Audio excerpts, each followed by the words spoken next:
E agora você acompanha pela Rádio Rio de Janeiro o programa Estudo das Obras de André Luiz.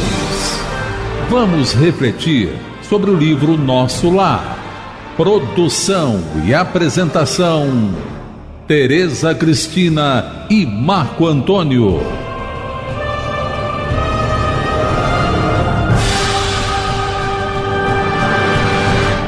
Amigos ouvintes da emissora da Fraternidade Rádio Rio de Janeiro, novamente estamos aqui para darmos continuidade ao estudo da vida no mundo espiritual através da obra Nosso Lar.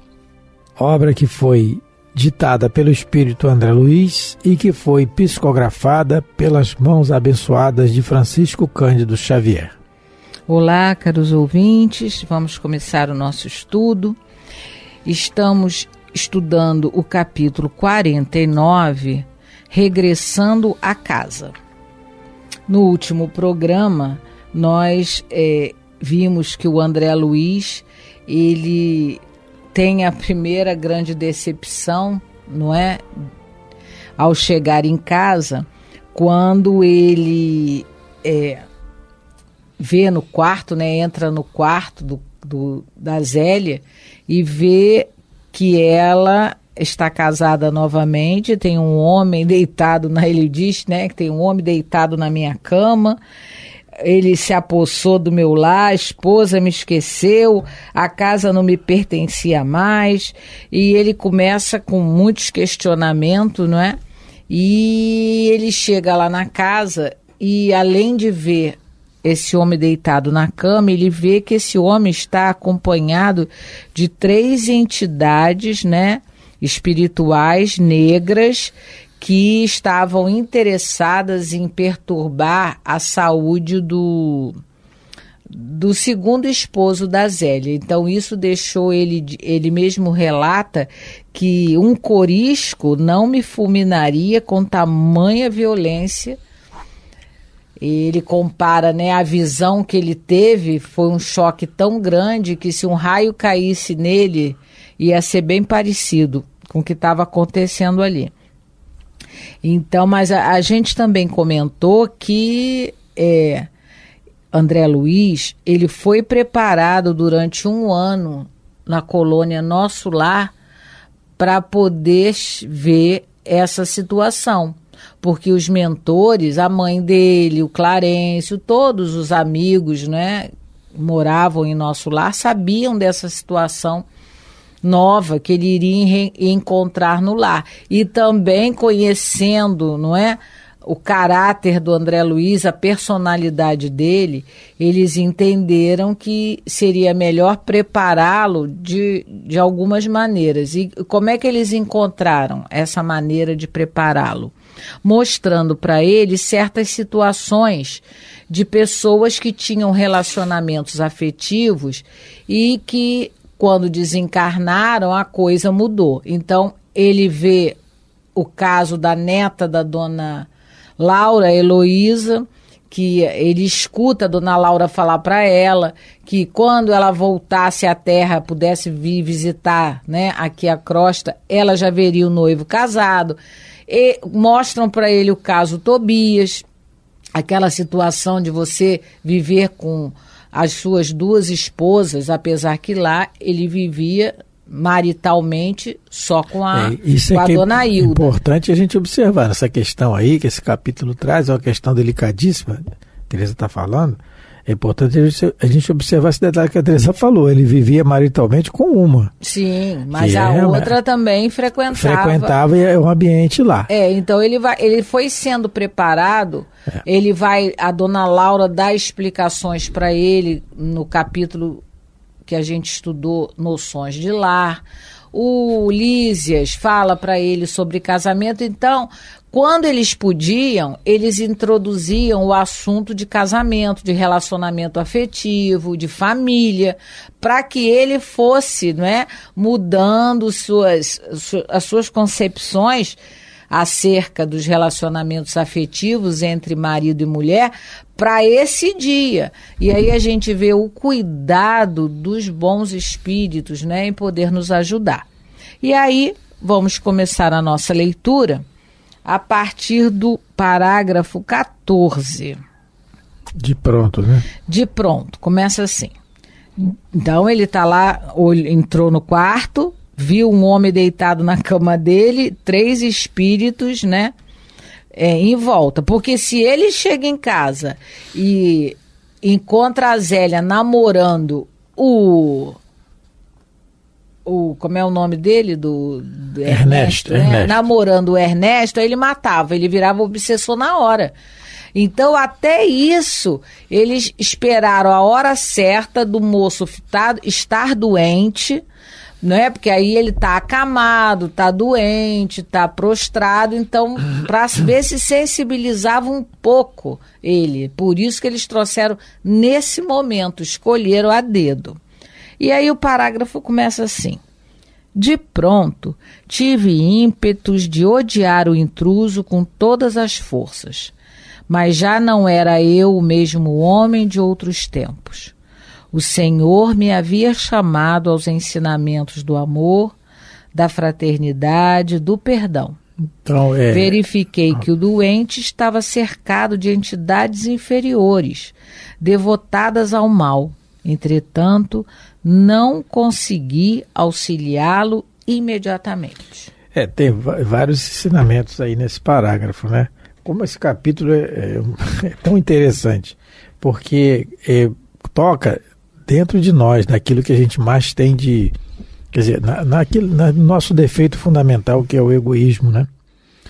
Juntamente com o orgulho. Que ele fala assim, olha, de pronto tive ímpetos de odiar. Então, o André Luiz já passou pelo umbral, reconheceu seus erros, foi para o nosso lar, meditou, trabalhou, estudou durante 1 ano mais ou menos, sendo preparado para o que vinha agora. Mas de pronto, aí vem a prova. É o mesmo raciocínio que a gente tem que ter quando a gente for reencarnar. Porque na reencarnação, nós vamos colher o necessário da nossa semeadura para o nosso aprendizado, que os espíritos dizem. E aí, mais ainda na questão da família. Então, na família, no nosso círculo pessoal, vão vir aqueles que convivem conosco que de pronto a gente vai ter ímpetos de odiar. Basta a pessoa fazer qualquer coisa errada e a gente vai, né? E a outra que faz tanta coisa errada, a gente procura cobertar. Com a grande maioria de nós é assim, de nós todos. É nisso que a gente tem que meditar. E quando ele diz aqui que já não era mais o mesmo homem, é o progresso moral, intelectual impulsionando o moral. Isso. Porque na pergunta do Livro dos Espíritos, de 780, Allan Kardec pergunta, o progresso moral acompanha sempre o progresso intelectual? Aí os espíritos respondem, decorre deste. Então, o progresso moral decorre do intelectual, porque a gente tem que saber o que é o certo e o errado para escolher. Aí a resposta continua, mas nem sempre o segue imediatamente. Nem sempre. Por isso que tantas inteligências aí voltadas para o mal. E o André Luiz, que inteligente a gente está vendo que ele é, a gente vai, e no decorrer dos livros a gente vai ver mais ainda, mas aqui, de pronto, ele ainda é o velho André Luiz, o velho homem ainda, porque o ímpeto que ele teve é o que a gente é o que nós somos, aquele primeiro impulso que a gente tem, a vontade que vem de dentro, não é?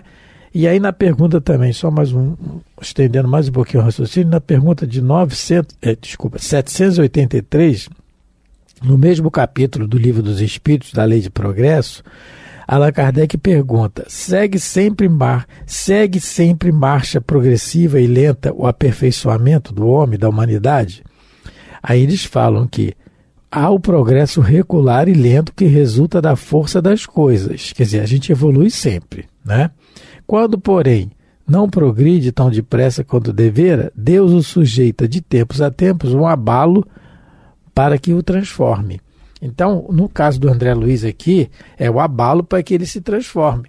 Essa preparação, isso não foi por acaso. O Clarencio não deixou ele lá e ele deu azar de encontrar o Ernesto, segundo marido, doente. E quando você está doente, se você tem um apreço pela família, a família lhe faz o quê? Carinho, atenção maior. Ele não deu azar de encontrar o Ernesto justamente nesse dia. Isso foi programado, não existe um acaso no universo, não é?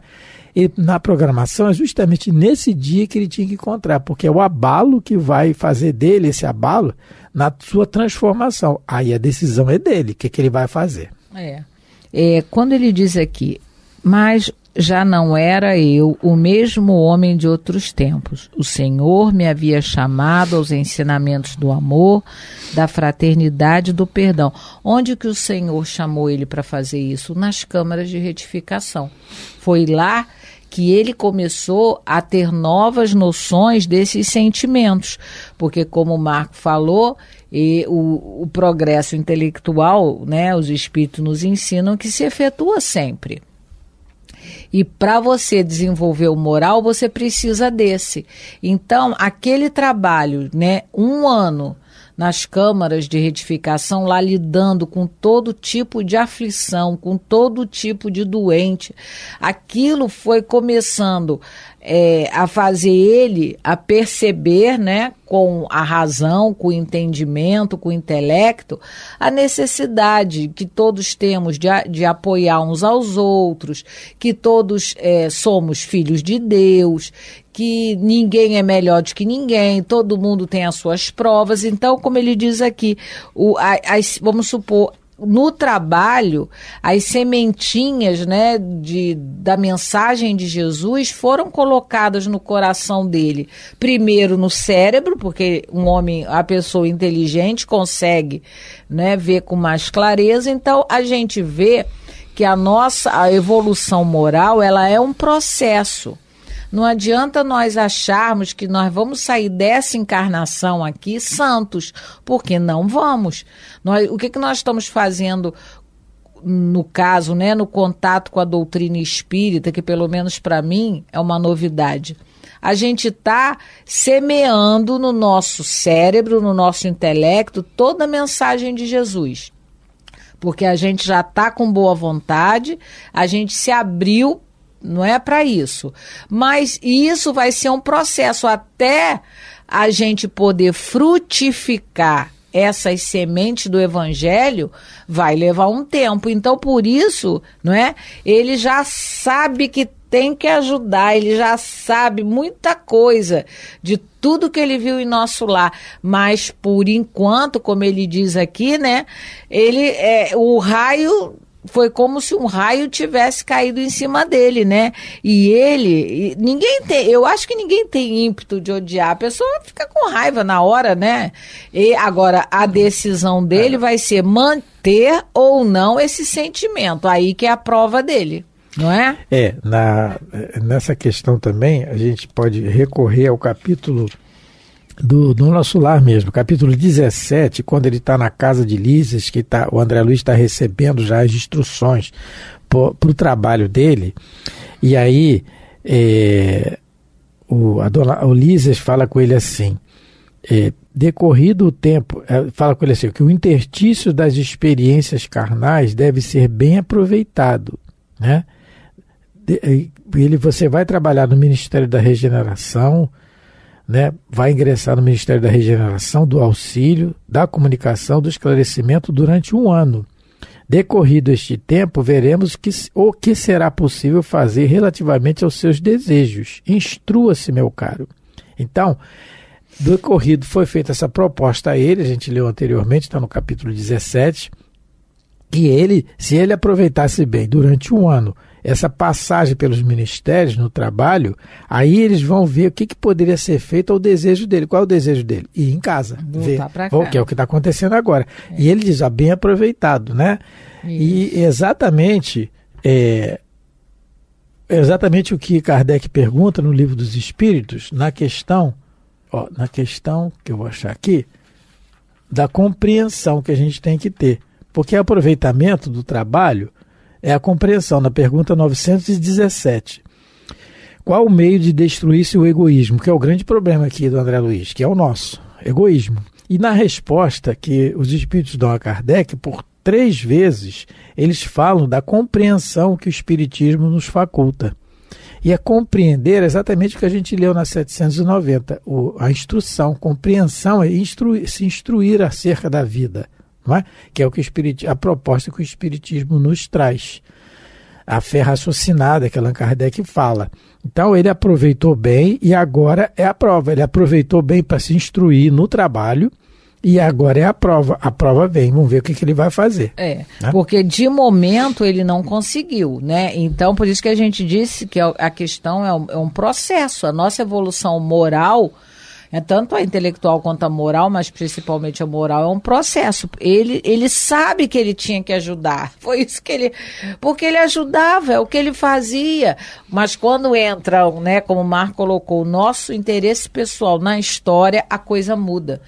A ajudar os outros é o Pedro Neves, que a gente sempre gosta desse exemplo, para a gente não achar que tem virtudes, não é? Que já são conquistas e não são tendências, porque ele trabalhou 40 anos ajudando e o trabalho dele era esse, ajudar as pessoas, conversar em casos de família, ele coloca lá que ele fazia isso, mas quando chegou a vez dele de aplicar os 40 anos de aprendizado, não é? Ele não consegue. Então, o André Luiz, ele tá agora vai ser o teste dele. Ele já viu que de imediato ele mesmo diz, não consegui ajudá-lo imediatamente. Então, ele sabe já o que é para fazer. Porque é uma coisa que a gente também tem que ter em mente. Nas nossas vidas, os nossos testemunhos, as nossas provas, elas só chegam quando a providência divina sabe que a gente pode suportá-las. Deus é Deus de misericórdia, de bondade, de amor e de justiça. Na maioria das vezes parece que não. Ele jamais daria uma prova que a gente não tivesse condições íntimas, não é? Morais, para dar uma resposta positiva, porque senão ele não seria misericordioso, ele não seria justo, não seria bom, como ele é, como Deus é isso tudo. Então, quando a prova nos chega, todo mundo tem a capacidade de dar uma resposta positiva. Então, o André Luiz sabe que ele tinha que ajudar.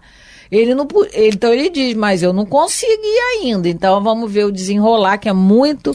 é um aprendizado muito bom para todos nós. Antes da gente continuar, só no finalzinho do parágrafo ele diz assim, entretanto não consegui auxiliá-lo imediatamente. Então, ele não conseguiu auxiliá-lo, ele raciocinou, teve ímpetos de odiar, de fazer sabe lá Deus o quê, porque quando você odeia vem a atitude depois, né? E aí, mas ele já não era mais o mesmo homem, ele vai raciocinando, igual que a gente está comentando. Mas no final, assim, não conseguiu auxiliá-lo imediatamente. Imediatamente ainda não, porque o progresso moral, ele acompanha o progresso real, que é o moral. O progresso real, gente, é o moral. Então, a fulano pode ser inteligentíssimo, mas não é moralmente evoluído, não é o espírito evoluído. Ele é inteligente, é diferente. O evoluído já é inteligente automaticamente. Né? Ele pode estar numa encarnação restringido a situações que nem a escola às vezes vai direito, mas é aquela encarnação para isso, cada caso é um caso. Aí, nesse raciocínio, na 780A do Livro dos Espíritos, na questão, o Allan Kardec pergunta como é que pode o progresso intelectual engendrar o progresso moral, como é que é isso? E os espíritos respondem que o desenvolvimento do livre-arbítrio acompanha o da inteligência e aumenta a responsabilidade dos atos. E mais adiante ele diz que o indivíduo só passo a passo atinge esse progresso. Quer dizer, desenvolvido o senso moral, pode acontecer que se sirvam da inteligência para a prática do mal ou não. Então André Luiz já tem o conhecimento, passo a passo, aí vai depender do esforço dele, que é o que a gente vai ver logo a seguir aqui no próximo parágrafo. Eu não sei, quando ele diz assim, eu não era mais o mesmo, eu acho que é Heráclito que diz isso, que ninguém pode tomar banho no mesmo rio 2 vezes, não é? Porque como tanto o rio corre, não é? Ele já não é as mesmas águas, não são as mesmas águas que correm, e nem o indivíduo que vai tomar banho também não é mais o mesmo. Então, o André Luiz, ele percebia que ele já não era aquele André Luiz que chegou em nosso lar, mas ele não consegue dar a resposta que ele já sabe que poderia ter dado, porque é aí que nós temos a lei de Deus na consciência e ela nos mostra se a gente já tinha condição de dar uma resposta ou não. Mas quando nós não temos que dar a resposta, a prova nem chega. Se ela chega, é porque já temos condição. Como os espíritos responderam a Kardec, eu estou lembrando aqui, o desenvolvimento do senso moral, ele é de indivíduo para indivíduo. Cada caso é um caso. Sim. Como se desenvolve. Por exemplo, no Evangelho de Jesus, a gente tem o exemplo de Pedro. Pedro conviveu com Jesus 3 anos, ali vendo tudo. Jesus pernoitando na casa dele, frequentando a casa dele, né? E vendo tudo, foi o primeiro grande assim, testemunha de Jesus, dos seus feitos e tudo. E na hora lá do testemunho, ele negou. Então, ele Madalena, que conviveu menos, só que ficou lá do lado. Madalena conheceu Jesus já pregando o evangelho. Quando viu Jesus falar, ela viu e falou, é esse. Ela tomou a decisão, deu aquela guinada de 180 graus. E não abandonou na hora da morte. E não abandonou na hora da morte. Então, o progresso moral, tanto que o Emmanuel nos relata, numa página, se não me engano é Fonte Viva, não lembro ainda, agora direito, o livro Fonte Viva, que ele relata e comenta sobre isso. Por que Jesus aparece Caminho, Verdade e Vida. É Caminho, Verdade e Vida? Madalena. Então, no ressurgimento, na sua ressurgimento, que é a sua ressurreição, né, que a gente chama, ele aparece primeiro, não é para sua mãe, não é para Pedro, não é para João, é para ela. É para ela, exatamente para ela. Né? Como um prêmio pela sua transformação, dizendo para nós que é o prêmio da transformação. Então, cada caso é um caso. E a gente pega um paralelo com Paulo de Tarso, ele vem raciocinando através do comportamento de Gesiel, está no livro Paulo Estevam, do comportamento de Abigail, do comportamento dos cristãos. Ele vem raciocinando ali e tentando negar o ensinamento do Cristo, mas ele não estava conseguindo mais, porque o progresso intelectual estava se fazendo nele. Só que nele foi diferente. Quando ele vê Jesus, ele, pronto, acabou, minha decisão é essa, eu sou cristão agora. E ninguém demoveu mais. Então, cada caso, cada indivíduo é uma situação diferente. No André Luiz aqui vai ser uma coisa progressiva. A gente vai ver que ele vai conseguir vencer isso aqui. Mas a gente vê nos livros posteriores da série ainda o André Luiz meio nervosinho. Ele não é um santo, ele não é um espírito superior, não é. Ele é um grande trabalhador e um grande exemplo para todos nós de persistência e de disciplina. Mas ainda não é um espírito superior. Estamos já terminando, mas vamos só ler um pedacinho. Assentei-me decepcionado e acabrunhado, vendo o Zélio entrar no aposento e dele sair várias vezes, acariciando o enfermo com a ternura que me coubera noutros tempos, né? E depois de algumas horas de amarga observação e meditação, voltei cambaleante à sala de jantar, onde encontrei as filhas conversando. Mas a gente só leu para dar, né, porque nós estamos terminando já o nosso horário, mas no próximo programa a gente vai analisar esse novo parágrafo. Que é muito interessante para todos nós. Por isso é que a gente tem esse aprendizado com o André Luiz, de obedecer os guias, porque se ele tivesse desobedecido e vindo antes, a coisa era totalmente diferente. Mas vamos agradecendo a todos, nos despedindo, rogando a Jesus, a Deus, aos bons espíritos que possam abençoar vossos lares e vossas vidas. Muita paz. Muito obrigado a todos pela atenção. Fiquem com Deus. A Rádio Rio de Janeiro apresentou o programa Estudo das Obras de André Luiz. Produção e apresentação: Tereza Cristina e Marco Antônio.